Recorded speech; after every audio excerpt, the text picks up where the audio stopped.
à tous. Après avoir vu le parcours et les influences style code animal ou pas de notre chère Yuna, on va se pencher un petit peu plus du coup sur ces vidéos et surtout les vidéos ouvrez grand les guillemets enquête qui ont pour but de visiter des structures zoologiques, en tout cas celles qui font le buzz sur internet selon ses dires, et de pouvoir les valider ou appeler au boycott de celles-ci. Des vidéos qui sont fortement appuyées par la désinformation et par des musiques tristes, hein. Merci la formation vidéaste théâtre option clown. Citer les gros points qui ressortent de ces vidéos. On va pas bien sûr, je pense, avoir le temps de toutes les citer dans cette vidéo en prenant cas par cas Beauval, Amnéville, Mulhouse, etc. Mais en tout cas, je risque de me répéter, mais on va essayer en tout cas de sortir le plus gros de ce qui se dit de manière générale. Et effectivement, si j'ai le temps, on fera peut-être dans cette vidéo ou dans une autre un petit blabla étape par étape. Le premier, ça va être l'anthropomorphisme, cette manière incroyable qu'ont beaucoup à voir, percevoir, ou en tout cas à calquer des expressions humaines, des comportements humains envers d'autres espèces. Ça se fait énormément au niveau des primates et notamment des grands singes, parce que forcément, ils partagent beaucoup de gènes, jusqu'à 80% avec nous. Pour rappel, nous sommes la 6e espèce de grands singes, mais pour autant, nous n'avons pas les mêmes états d'esprit, les mêmes consciences. Les animaux, on va d'ailleurs parler de sentience, pardon, un mélange entre la sensibilité et justement cet état subjectif de vécu. Mais encore là-dessus, il y a encore des bas et surtout des recherches, parce que on n'arrive pas à prouver exactement quel état d'esprit de vécu les différentes espèces, ou en tout cas les animaux de manière générale, ont. Et clairement, un de ces plus gros problèmes, parce que clairement, à chaque fois qu'il y a du grand primate, voilà, ça va être regardez-le, il ne ressemble plus à rien, il regarde son faux décor, alors que déjà il est de dos, j'ai l'exemple à Amnéville de gorille, donc tu sais même pas où est-ce qu'il regarde. Et pour d'autres animaux, il est en train de gratter, le suricate, il veut s'échapper, tout ça, tout ça. Anthropomorphisme et surtout manque de recul sur la situation. Le problème de l'acclimatation qu'on retrouve moins, mais qu'on retrouve quand même assez. Tout simple, les animaux captifs en parc zoologique, ça fait plus de 100 ans qu'ils sont acclimatés.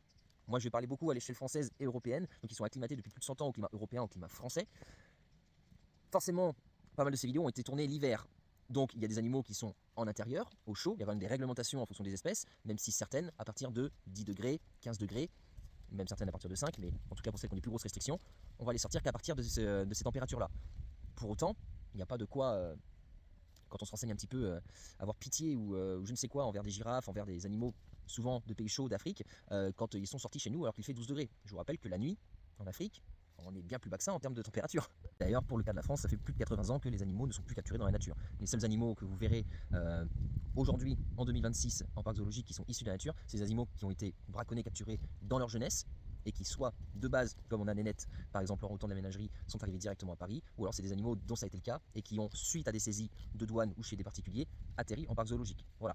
Sinon, c'est des vieux individus, primates, gros herbivores, ou alors du reptile, tout simplement. La préservation, qui est quand même la base, pour rappeler les 3 rôles principaux des parcs zoologiques actuels, aujourd'hui depuis une vingtaine d'années, instruire les visiteurs, participer aux recherches, et reproduire donc par rapport à la préservation. Instruire, il y a des panneaux, il y a des animations, il y a des journées, journée mondiale d'une espèce, journée thématique, il y a les journées soignants d'un jour pour découvrir le métier et s'instruire encore plus.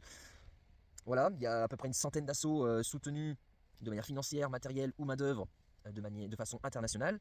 Voilà, et au niveau de la reproduction, tout est géré par les programmes d'élevage, des coordinateurs par espèce qui sélectionnent pour pouvoir brasser la génétique, éviter la consanguinité et au besoin, pas au besoin, mais plutôt quand c'est possible déjà, parce qu'il y a encore tout un débat là-dessus, mais quand c'est possible, quand tous les feux sont ouverts, pouvoir transférer les animaux en réserve, en sanctuaire, et dans le meilleur des cas, dans la nature. On va aussi se faire in vitro, par exemple, on va récolter de la semence d'éléphant qu'on va aller inséminer à une femelle dans la nature.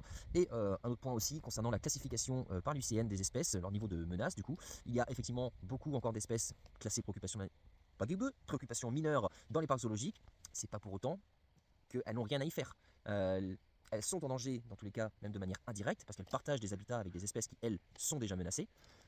Elles vont permettre de parler justement de ces habitats ou d'espèces très menacées qui ne sont même pas présentes sur le même parc ou même de manière générale en captivité. Donc non, elles ont un rôle. Il y a des exceptions, bien sûr, mais sinon, de manière générale, elles ont un rôle. Vous l'attendez tous, le must du must, qui est un petit peu une passion ou je ne sais pas trop quel terme utiliser, mais c'est la stéréotypie. La stéréotypie qui, selon Luna, est juste le fait de parcourir sans cesse le même chemin.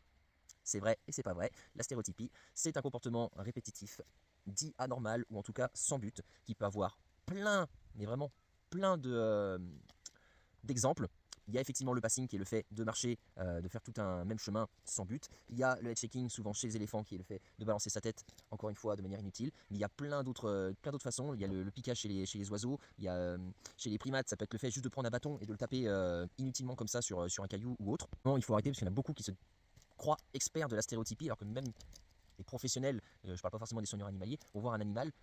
Nous, on peut à peu près définir ce qu'est la stéréotypie, mais même nous, on ne peut pas l'affirmer comme ça d'un premier coup d'œil. La stéréotypie, ça s'étudie. Déjà, il faut savoir prendre du recul. Vous voyez un animal, vu que c'est l'exemple parfait de Yuna, de l'animal qui fait 36 000 allers-retours dans son enclos, on prend du recul. Pourquoi l'animal il fait ça? Est-ce qu'il est tout seul? Si oui, est-ce qu'ils sont censés être plusieurs? Si oui, où est l'autre? Est-ce qu'il est à l'intérieur pour on ne sait quelle raison? C'est un mâle et une femelle qu'on a séparés parce que la femelle a assez chaleur et on ne veut pas qu'ils se reproduisent. Est-ce qu'il y a une intervention médicale sur le deuxième individu? Voilà. Est-ce qu'il y a un stress temporaire ou bref qui vient de se passer, un guignol qui vient de taper à la vitre? Voilà. Est-ce qu'il y a des travaux? Est-ce que ça va être l'heure du goûter? Est-ce que ça va être l'heure de rentrer? Les animaux sont excités. Il y a énormément de raisons à cela. Et ce qui existe aussi dans la nature, parce que quand vous voyez des marquages au sol qui est dû au passage répétitif d'un animal, c'est pas forcément dû à de la stéréotypie. Dans la nature, ça existe, ce qu'on appelle les safeways. C'est les chemins que l'animal a de manière régulière, quotidienne, l'habitude d'emprunter, et qui sait qu'il n'a rien à y craindre, en tout cas pour les proies. Les prédateurs, c'est encore autre chose, c'est parce qu'eux, ils vont faire le tour de leur territoire, ils vont le délimiter, et pareil, ils ont leurs chemins qui sont sécurisants, même si ce sont des prédateurs. Et quand bien même, du coup, vous avez pris ce recul, et qu'il n'y a aucune des options que je vous ai dit juste avant qui permettent de dire que c'est pour ça que l'animal il fait des ronds, eh ben, on demande tout simplement au personnel, qui va pas être focus avec vous, qui va vous le dire s'il y a de la stéréotypie, hein, c'est pas un mal. Et si c'est toujours pas le cas, bah écoutez, si vous avez du temps, étudiez l'animal, ou demandez à ce que les soigneurs le fassent du coup, et ça demande des observations de plusieurs heures, sur plusieurs jours, plusieurs semaines, voire mois, et à ce moment-là on peut affirmer si c'est de la stéréotypie ou non. Et nous-mêmes, hein, les humains, lorsqu'on est en train de faire la queue pour un guichet ou quoi que ce soit et que ça avance pas, vous n'êtes pas plus stressé que ça, vous êtes un petit peu impatient, certes, et qu'est-ce que vous allez faire? Vous allez jouer avec vos doigts, vous allez sautiller sur place, vous allez faire un petit peu de balancement, etc. Bah, c'est considéré comme de la stéréotypie, hein. Voilà. Mais il faut arrêter d'appeler tout ce que l'on voit, en tout cas dans le domaine animalier, de la stéréotypie. Le gros du gros de ce qui font les vidéos de Yuna. J'espère que ça a été clair pour la plupart. Il va y avoir une deuxième partie de toute façon pour refaire un point zoo par zoo, des choses contradictoires, diffamatoires qui sont dites dedans, avec du coup appui photo, vidéo, bref. On se retrouve pour la partie 2. Et ciao.